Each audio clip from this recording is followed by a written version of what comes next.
First of all, the reason I was slightly late was that Cabinet overrun this morning, and one of the issues we were discussing in Cabinet was having an update on how the Olympics is going. Jeremy Hunt from DCMS took us through it. Very interesting aspect of volunteering there. 250,000 registered volunteers for the Olympics. Only 70,000 will be used. What do we do with the other 180,000? Really interesting policy issue for us to think through.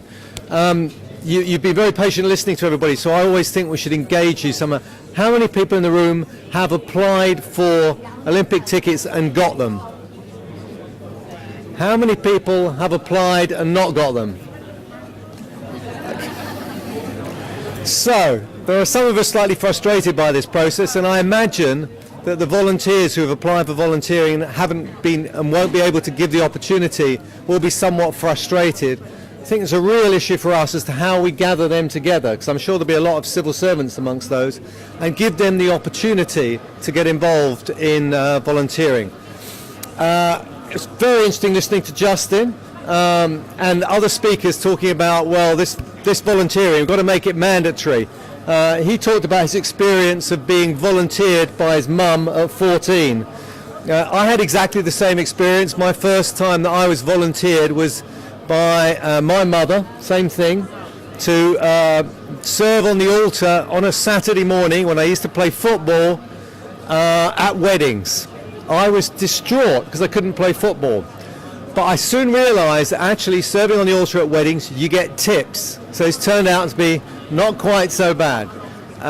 So we are in the process of actually explaining to people that volunteering means volunteering. And why should people volunteer? Well, you've heard what people have said about it, it's empowering and all the rest of it. I'm an economist, you know, I'm a hard-headed, cynical, evidence-based policy guy.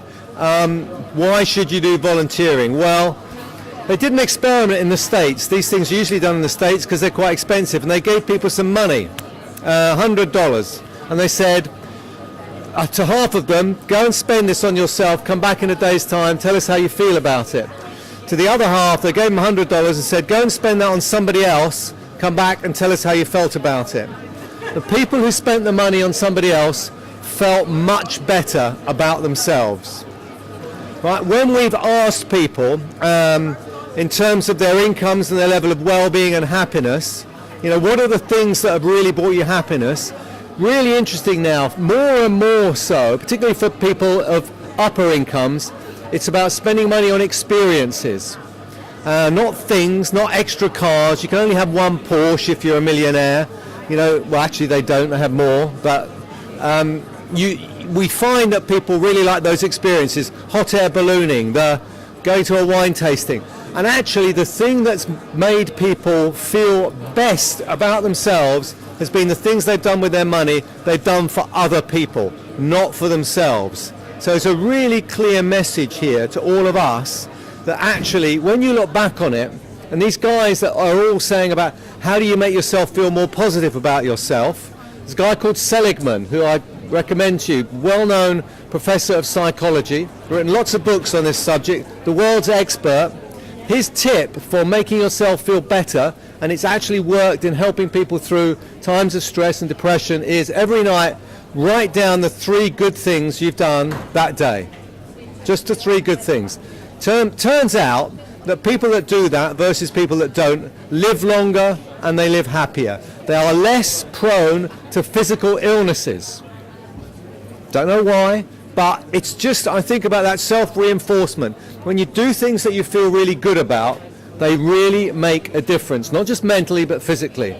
One of the things you can do, those stories about people being off with stress, mental illnesses, and all the rest of it, one of the things we need to do with them, because there's a spiral downwards, if they stay off work, they get worse. The ones who actually recover quickest come back to work more quickly. So one of the things we need to do is help them through those financial problems in the short term and get them re-engaged with society, make them feel they're contributing. And I think as volunteers we can do all of those sorts of things. The lesson came across there about using your skills. I think this is absolutely right. I spent one day playing football, one of my loves, with a lot of people who were, I think, disadvantaged in various ways. I loved it. I'm not entirely sure that I actually added an enormous amount to those people. There could have been anybody else they played against. An old guy they could run around and makes them look good probably was quite useful, but I'm not sure it was the best volunteering day I've ever had. And pro bono economics has been mentioned. I'm an economist. I'm a patron of that group. What we've done is get economists, not just from Treasury, I stress, from around the system, to go and work with charities to help them do the things that they're not inclined to do. Let me give you an example. I'm working with a group called St Basil's in Birmingham. They deal with homeless people. The people that work in that charity are fabulous at dealing with homeless people who've got drug problems, alcohol problems, getting them into work, stabilising their lives. When you ask them about questionnaires, about, so what are the groups that came in, what are the outcomes, can you do the evaluation, have you got it all on a computer? We looked at their forms. Turns out that the people coming into St Basil's had lower than average drug use or alcohol use. Almost certainly not true. They just weren't filling in that bit of the form correctly. So as we got to talk to them about this, and of course it showed up in their evaluation, it looked like they weren't doing much for them.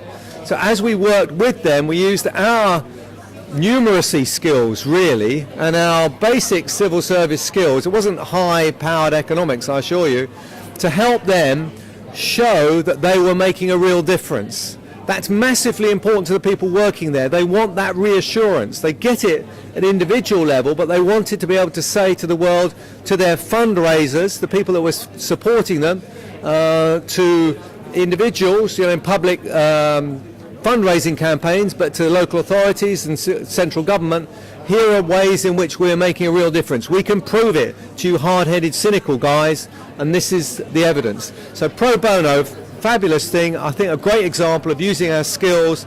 I've worked with another group called St Giles Trust, who deal with ex-offenders, getting ex-offenders out of prison into jobs. Really interesting, and we need to work with them. We did a study showing how much of a difference they were making, because the whole problem with prisons is people reoffending. We were able to reduce reoffending rates through this program, and the way we did it was we employed ex-offenders to deal with ex-offenders, because that worked. So it's finding out what works. We can all play a part in this. I think it's a fabulous area.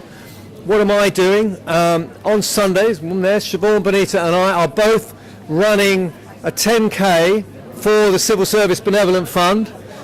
You can sign up on our sheet and sponsor us if you want. For every pound that we are sponsored from whoever, I am putting in a pound of my own money to match it. Now, how good can that be? You can take money out of the head of the Civil Services wallet at a stroke and make sure it's for every pound you put in, £2 goes to Civil Service Benevolent Fund. So I think those sorts of things are really, really important, and I urge you all, get involved in volunteering. It will help the people that you volunteer with, but most of all, it will help you be happier, increase your well-being, and you'll live longer. Thank you.